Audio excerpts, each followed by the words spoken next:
Good afternoon, YouTubers. It's the 3rd of August today, and I was out celebrating last night. So my wife didn't come. I did invite her, but she rudely said she was too tired to dine, so I had to dine on my own. I took my daughter with me, but what she usually does is order something she doesn't want and doesn't eat it, and I have to pay for it. So that's exactly what happened. To be fair, it wasn't her fault, okay? Because the waitress didn't speak any English, and we said hamburger, yes sir, hamburger. No hamburger. Yeah, that'll do. Yeah, bring us one of them. And she brought us a fish, with the head and all the bones and everything. And I wouldn't have ate it myself, so I can't blame her for not eating it. Should have bought her a hot dog. There's a hot dog stand over the road. But they pulled faces last time I got her a hot dog, and she came and sat in a restaurant next to her. They went, no, you can't bring that in here and eat it in here. I said, why not? You don't sell them. I'd have bought them off you if you sold them, but no. I'm ordering steak off you so she can sit here. Otherwise, I'm not paying for it. How's that? And they're like, okay, yeah, you can sit there and eat it. It's fine. Because I was halfway through my steak at this stage. And Fiona was having a cordero, that's lamb, leg of lamb. And I thought, well, if they're going to kick off, I'm just going to put my knife and fork down, so I'm not paying for it. I'm not paying for it. All the drinks, so there. And you've got to front these people out, because they're just pathetic, aren't they? They haven't got anything you want. So I had this argument with a woman years ago. Anyway, that's another argument. Right. I was watching Sky News. I put Sky News on now and then because they're pathetic, and they come out with loads and loads of shite that the government wants to feed you on, right? And today, talking a load of crap about fuck all, right? And then they go on to Taiwan. Apparently, some American woman's flown into Taiwan, some Nancy whatever. And she's gone, oh yes, it's great, don't worry, we'll look after you, we'll make sure China doesn't invade. And Chinese are up in arms, but you see, what they don't realise is China's been watching, they've been watching the Ukraine like a hawk, thinking, what are they going to do about that? And they won't dare, the Americans won't dare do anything in the Ukraine, neither will NATO, because it's an act of war, isn't it, against Russia. But you can give them guns and give them training and put all kinds of equipment in there for them to use. And they're not gone in, have they? They've not touched it. So the Chinese are looking at Taiwan now thinking, now's probably a good time. So they're building up troops, like an invasion force. They're only on exercise, that's what they always say, we're only on exercise. But the truth is, if they did go into Taiwan, the Americans wouldn't do anything, not a thing, for the same reason they won't go into the Ukraine, because China's got more nuclear weapons than Russia has. And what are they going to do? Oh, this is terrible, we're going to put sanctions on China. Oh, are you? Well, everything in the shops, right, that you buy, they all come from China. So you put sanctions on China and all the goods that are in the shops suddenly disappear off the shelves. You'd be like that. Where's everything gone?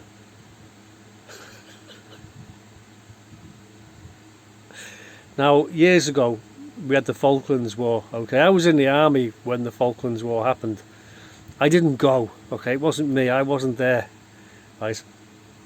Our unit went about 6 weeks after the fighting had finished, and it was their job to get the brushes out and start cleaning all the mess up. But I said to my dad at the time, why are we going all that distance to take back some islands that are covered in sheep? And he said, there's more to it than that. He said, look at Gibraltar, for example. He said, the Spanish are watching what you're doing now. And if you don't do anything about it, he said, they'll just drive tanks into Gibraltar and take it. Nothing you can do, and they expect you not to do anything about it. So the Spanish are watching very, very carefully what's going on there. 1981, was it, 82? And they're there watching, and the British task force went down a great expense and took the Falklands back, and then dug in and built another air base and put planes there and things to fighters and that. And Even to this day, they've got people in Chile with radar. RAF have got radar stations up in the mountains in Chile, and they're watching the whole of Argentina, aeroplanes.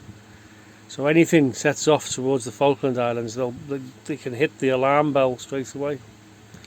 Why else are they there in Chile? Can you think of any other reason? They can join in the jackbooting parades with the German helmets? No. But you see, this is it. We're in no position to fight anybody. Nobody. We've got clockwork aircraft carriers, right, that run on diesel and require refilling every 5 minutes. And they can't even retain pilots. Do you know how long it takes to train a fighter pilot? You can't just get another fighter pilot like that. Because the training, the ridiculous amount of training they put into being a fighter pilot is nonsense. I told you I went to the RAF years ago. See, if I was in charge of recruiting, I would be able to recruit fighter pilots in about 10 minutes. Right, I'd tell you who's good and bang them all into training. I could probably train fighter pilots in about 10 weeks to be combat ready. But no, they don't do it that way in the British RAF. No, you've got to go off to university, you've got to get loads of A-levels and be an academic. Why? You only got to fly a plane, drop bombs and shoot shit down. You know, it's not hard. My kids can do that. They do it on the computer all the time. They get bored with it because it's so easy. And you think, well, why have you got to go to university for 3 years and learn, I don't know, musical science or what the fuck stupid fucking things they do? We've got no relevance whatsoever to flying planes and navigation. You want to get people straight away. I'd recruit a load of kids, sit them on computers and make them all fight each other in planes, in VR and stuff like that. And you'd soon say who's good and who isn't, and you'd have do it online, have it online for the whole country. You know, anyone who wants to join this RAF game, and they're all there with fighters and VR headsets, and everyone who's really good, the clock in their scores up. You go, yeah, he's good, she's good, they're good. Boom, give them all an invite, bring them down, let's chat to them. I tell you, I wouldn't be no nonsense. Have you got a degree? Can you wear a bow tie? Can you tell jokes? How's your Chopin? You're a Chopin fan. Who gives a fuck? You want people who can fly planes and get stuck in and do things, and they just haven't got the mentality. They've got fucking brain dead. Fucking what school did you go to? Did you fire? How well done you do? You think, what's wrong with these fucking people? What is wrong with them? You know, you want someone to do a job, you find the right people for the job and you stick them in it and you get them trained up as fast as you can and bang, you're in there doing it. You don't fuck about for 10 years. Oh, you're not qualified for 10 years. You haven't been in long enough to do the exam. Oh, haven't I? Oh, for fuck's sake.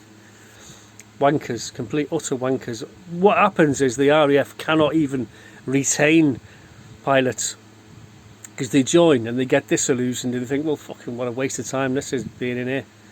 And they just leave and they just go and fly commercial planes, wherever, making loads of money. Nobody wants to be in the Air Force. Well, some do, you know, the stupid ones. But, you know, people will stay in the forces all full of themselves and full of keenness and enthusiasm like I was when I joined up. I was full of keenness and enthusiasm and wanted to serve my country and all the right reasons. And then you realise they're just taking the piss out of you. And I obviously must have realised this a lot quicker than most people. So I only did the 3 years and I was out. Couldn't stand it. I was out. Boom. Don't care what you fucking offering me. They didn't offer me anything anyway. But if they had, it might have made a little bit of difference, but not for much longer. It only staved off the inevitable. That I'd have just gone, no, I'm sick here. I'm off. So they got no means of fighting China. And the only thing they could ever do is put sanctions on them, and then all the container ships would stop coming from China, wouldn't they? With all the goodies on that we want to buy, and we're moaning because we haven't got enough money to pay for them. Well, if there's nothing on the shelves in the shops, we won't have to worry about not having enough money to buy it, will we? China's a massive superpower. They've got the biggest army in the world, and they'll just take over Taiwan, and there's not a damn thing anyone can do about it, unless you want to start nuking each other. And nobody wants to do that, unless you're really, really stupid.